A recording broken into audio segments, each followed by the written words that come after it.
Assalamualaikum warahmatullahi wabarakatuh. Alhamdulillahillazi syahru Ramadan alladzi unzila fil Qur'an hudal linnas wa bainati minal huda wal furqan. Asyhadu an la ilaha illallah wa asyhadu anna Muhammadan abduhu wa rasuluh sallallahu alaihi wasallam. A'udzu billahi minasyaitonir rajim. Bismillahirrahmanirrahim. Ya ayyuhallazina amanu taqullaha haqqa tuqatih wa la tamutunna illa wa antum muslimun. Shadaqallahul azim. Bersyukur kita kepada Allah Subhanahu wa taala. Alhamdulillah kita pada hari ini sampai kepada Ramadan yang ke-11. Kita berdoa kepada Allah, mudah-mudahan puasa yang sudah kita kerjakan diterima oleh Allah Subhanahu wa taala. Kemudian salawat bernadakan cinta kita mohonkan kepada Nabi Allah agar senantiasa dilimpahkan kepada Nabi kita, Nabi besar Muhammad sallallahu alaihi wasallam. Mudah-mudahan kita termasuk hamba Allah yang nanti di yaumil mahsyar kita dikenal oleh Allah, kita dikenal oleh Rasulullah sallallahu alaihi wasallam. Amin, amin ya rabbal alamin.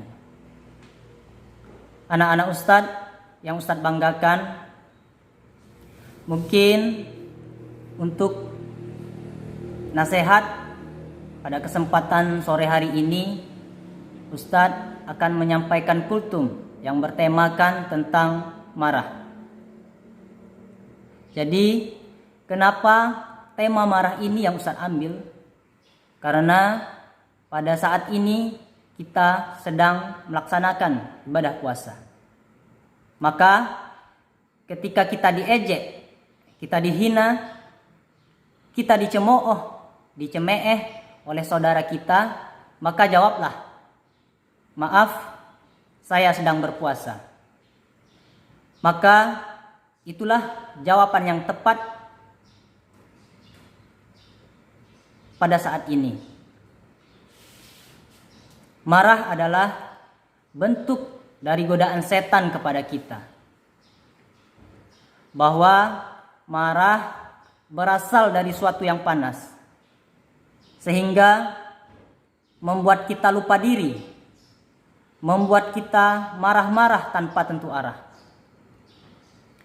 Anak-anak Ustadz yang Ustadz banggakan, bisa kita praktekkan atau bisa kita coba. Coba ketika pada saat kita tersenyum, lalu kita foto wajah kita. Kemudian setelah itu kita coba dengan wajah yang marah. Lalu kita foto lagi wajah kita.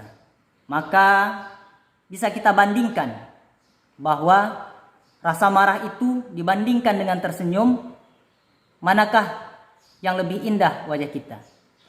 Mungkin bisa kita tanya dengan diri kita masing-masing. Anak-anak Ustadz yang Ustadz banggakan, mungkin kita bisa menjelaskan marah itu adalah ungkapan kekecewaan karena kita mendapatkan sesuatu hal yang tidak sesuai atau yang tidak sesuai apa yang kita inginkan atau kita harapkan. Jadi bisa jadi sebab bangkitnya amarah itu diantaranya adalah yang pertama adalah atas dasar kesombongan.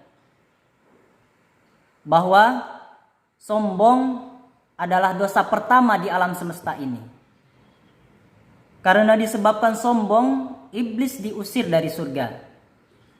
Saat itu, sombongnya iblis mengatakan bahwa saya lebih mulia daripada Adam. Saya diciptakan dari api, sedangkan Adam diciptakan dari tanah. Karena kesombongannya itulah iblis diusir dari surga. Dan selanjutnya yang membuat kita itu marah adalah karena senda gurau. Kadang kita bersenda gurau, bercendaria kepada teman, sampai lupa tidak ada batasan-batasan, sampai kita bisa menghina teman kita, sehingga kita marah hanya karena senda gurau yang tidak sesuai dengan diri kita. Selanjutnya, yang ketiga adalah karena pelecehan. Karena kita dilecehkan, mungkin kita kena ludah, mungkin bisa jadi kita sedang berjalan, disenggol kaki kita, sehingga kita terjatuh dan ditertawakan bersama-sama. Bisa jadi kita dilecehkan orang tua kita, tetapi ketika masih diri kita yang dilecehkan, mungkin bisa kita bersabar. Tetapi ketika agama kita yang dilecehkan, nabi kita yang dilecehkan, Tuhan kita yang dilecehkan, maka harus ada giroh di dalam diri kita. Bukannya marah, tapi bentuk ketegasan kita kepada cintanya kita kepada Allah, Rasul dan agama kita. Dan selanjutnya, yang keempat, karena perdebatan. Terkadang ada debat kusir. Ada sebuah cerita tentang seekor kuda waktu itu. Ada 2 orang penumpang yang naik pedati. Waktu itu ketika mereka berdua sedang naik, terdengar bunyi di perut kuda itu. Sehingga berdebat kusirlah keduanya. Yang satu mengatakan bahwa kuda ini masuk angin. Oh bukan, kata yang satu. Kuda ini keluar angin. Sehingga hanya gara-gara keluar angin dan masuk angin, mereka berdebat dan akhirnya saling marah-marah. Kemudian selanjutnya, karena pertengkaran. Bisa jadi, misal kita bersaudara, yang satu menginginkan siaran televisi yang ini, yang satu menginginkan siaran televisi yang ini. Akhirnya karena berbeda pendapat, akhirnya saling bertengkar, saling marah-marah. Mungkin juga pada saat waktu berbuka puasa, kita berebutan makanan, sehingga kita lupa, akhirnya kita saling bertengkar dengan saudara kita. Dan selanjutnya, karena pengkhianatan. Bahwa ada orang yang kita percayai, dia munafik dan dia mengecewakan kita. Sehingga kita marah kepada dia karena kita kecewa kepada dia. Jadi, bahwa marah itu akan memberikan banyak sebab kepada diri kita, terutama kepada fisik kita. Yang pertama, terjadinya perubahan raut di muka kita. Maka orang marah itu tidak bisa disembunyikan. Lihat dari wajahnya, maka akan kelihatan bahwa dia itu sedang marah. Dan juga bisa kita lihat dari perbuatan yang tidak teratur, gerakan, kemudian ucapan yang tidak normal, sehingga muncul buih-buih di mulutnya. Kemudian kita melihat orang-orang marah, matanya akan melotot, suaranya akan keras menggelegar, nafasnya tersengal-sengal karena disebabkan oleh marah tadi. Kemudian juga bisa jadi hidungnya kembang kempis. Seandainya orang yang marah bisa melihat betapa buruknya wajahnya ketika dia marah, niscaya amarahnya akan reda karena malu terhadap gambarnya yang begitu buruk.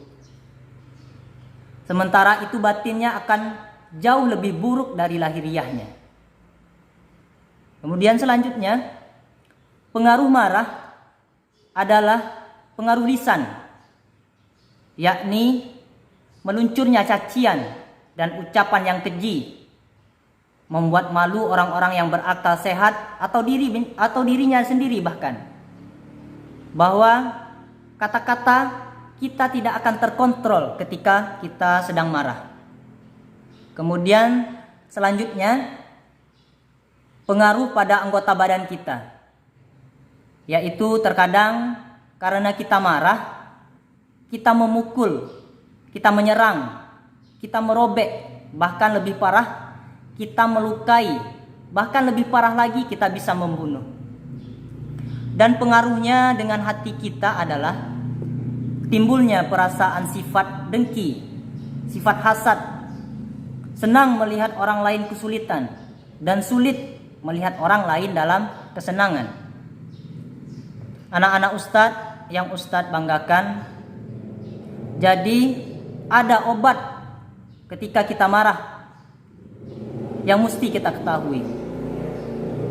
Yang pertama, kita mesti mengetahui keutamaan menahan marah. La tardab walakal jannah. Janganlah marah, maka surga untukmu.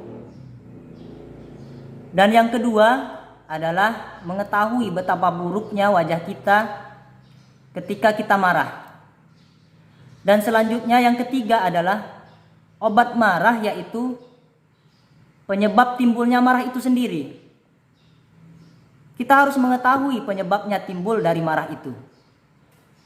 Karena kita tahu, maka kita tidak mau melakukannya. Dan kita meninggalkan, bahkan menjauhinya.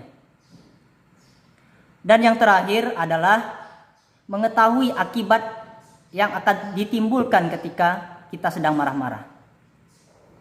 Mungkin itu yang bisa menjadi obat bagi kita, bahwa marah bukanlah menyelesaikan suatu perkara. Bahkan marah adalah bentuk hasutan dari setan kepada kita, sehingga kita menjadi insan yang penuh dosa dan kekhilafan. Mudah-mudahan kultum yang singkat ini bisa bermanfaat bagi anak-anak Ustadz dan kita semua, bahwa marah itu ada obatnya. La tardab walakal jannah. Jangan marah, maka surga untukmu. Wallahu a'lam bishawab. Fastabiqul khairat. Assalamualaikum warahmatullahi wabarakatuh.